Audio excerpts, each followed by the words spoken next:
ಹಿಂದೂಗಳನ್ನ ನೀವು ನೇರವಾಗಿ ವಿರೋಧಿಸ್ತಾ ಇರ್ತಕ್ಕಂಥ ಕೆಲವೊಂದಷ್ಟು ಸನ್ನಿವೇಶಗಳು ಕೂಡ ನಾವು ನೋಡ್ತಾ ಇದ್ದೀವಿ.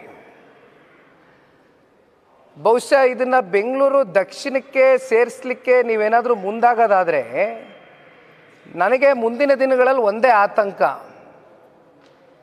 ರಾಮನಗರದ ಹೆಸರು, ರಾಮ ಅನ್ನೋ ಹೆಸರನ್ನ ತೆಗೆದು ಬರೀ ನಗರ ಅಂತ ಉಳಿಸ್ಕೊಂಡು ಮತ್ತೆ ಅದಕ್ಕೆ ಬೇರೆ ಯಾವುದಾದ್ರೂ ಹೆಸರು ಕೊಡ್ತಕ್ಕಂಥ ಯೋಚನೆಗಳು ಕೂಡ ಬಹುಶಃ ನಿಮ್ಮ ತಲೆಯಲ್ಲಿ ಇದೆಯೋ ಏನೋ ಅಂತಕ್ಕಂಥದ್ದು ಇಲ್ಲಿ ಜನಸಾಮಾನ್ಯರು ಪಾಪ ಭಾಳ ಆತಂಕದಿಂದ ಮನಸ್ಸಿನಲ್ಲಿ ಅವ್ರ ಭಾವನೆಗಳು ನನ್ನ ಹತ್ರನೇ ಹೊರಗಾಕಿದ್ದಾರೆ.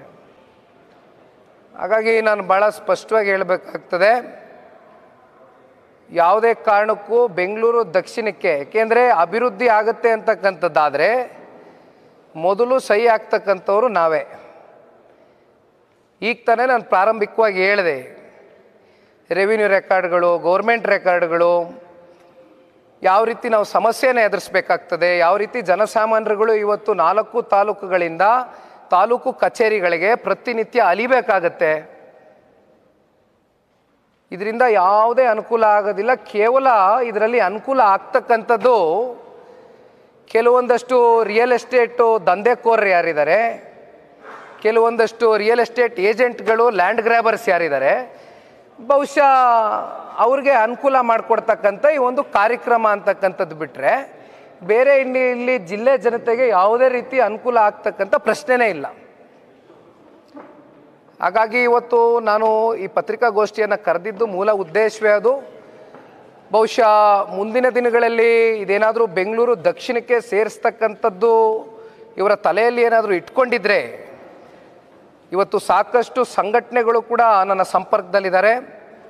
ಅವರು ಕೂಡ ನನಗೆ ಒಂದೇ ಮಾತು ಹೇಳಿದರು, ಇದರಿಂದ ಆಗ್ತಕ್ಕಂಥ ಸಮಸ್ಯೆಗಳ ಬಗ್ಗೆ ಸಾಕಷ್ಟು ಇವತ್ತು ಜಿಲ್ಲೆಯ ಜನತೆಯ ಮನಸ್ಸಿನಲ್ಲೂ ಕೂಡ ಅರಿವಿದೆ.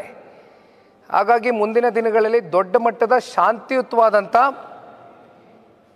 ಒಂದು ಹೋರಾಟವನ್ನು, ಜಿಲ್ಲೆಯ ಒಂದು ಅಸ್ಮಿತೆಯನ್ನು ಕಾಪಾಡ್ತಕ್ಕಂಥದ್ದಕ್ಕೆ, ಇತಿಹಾಸವನ್ನು ಉಳಿಸ್ತಕ್ಕಂಥದ್ದಕ್ಕೆ ಪಕ್ಷಾತೀತವಾದಂಥ ಹೋರಾಟವನ್ನು ನಾವು ಕೈಗೊಳ್ಳಬೇಕಾಗತ್ತೆ ಅಂತಕ್ಕಂಥದ್ದು ಸರ್ಕಾರಕ್ಕೆ ನಾವು ಈ ಸಂದರ್ಭದಲ್ಲಿ ಎಚ್ಚರಿಕೆಯನ್ನು ಕೊಡಲಿಕ್ಕೆ ಇಷ್ಟಪಡ್ತೇವೆ. ಜೊತೆಯಲ್ಲಿ ಮೊನ್ನೆ ದಿನ ಮಾಧ್ಯಮದ ಸ್ನೇಹಿತರು ತಾವು ಎಲ್ಲ ಇದ್ರಿ, ಕಂದಾಯದ ಭವನದ ಕಚೇರಿಯ ಆಚೆ ಅತ್ಯಂತ ಶಾಂತಿಯುತವಾದಂಥ ಒಂದು ಪ್ರತಿಭಟನೆಯನ್ನು ಮಾಡ್ತಾ ಇದ್ವಿ. ಬಹುಶಃ VSSN ಅಂತಕ್ಕಂಥದ್ದು ಭಾಳ ಸ್ಥಳೀಯವಾದಂಥ ಒಂದು ತಳಮಟ್ಟದ ಒಂದು ಚುನಾವಣೆಗಳು.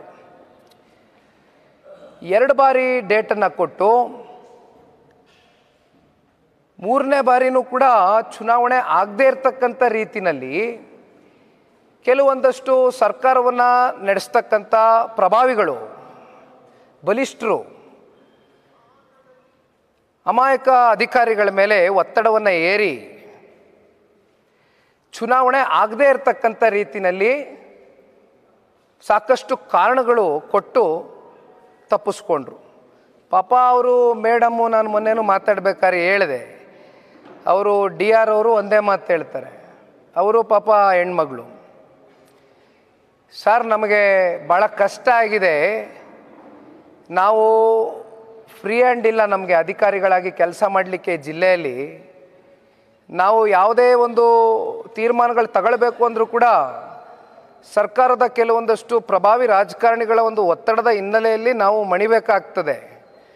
ದಯಮಾಡಿ ನಮ್ಮನ್ನೆಲ್ಲರೂ ಟ್ರಾನ್ಸ್ಫರ್ ಮಾಡಿಸ್ಬಿಡಿ, ಇನ್ಯಾರನ್ನಾರು ಹಾಕೊಳ್ಳೋಕ್ಕಾದರೆ ಸಾಧ್ಯ ನೋಡಿ, ನಮ್ಮ ಕೈಯಲ್ಲಿ ಆಗ್ತಾ ಇಲ್ಲ, ಉಸಿರುಕಟ್ಟು ವಾತಾವರಣ ಅಂತ ಪಾಪ ಅವರು ಹೆಣ್ಮಗಳು ಹೇಳ್ಕೊಳ್ತಾರೆ.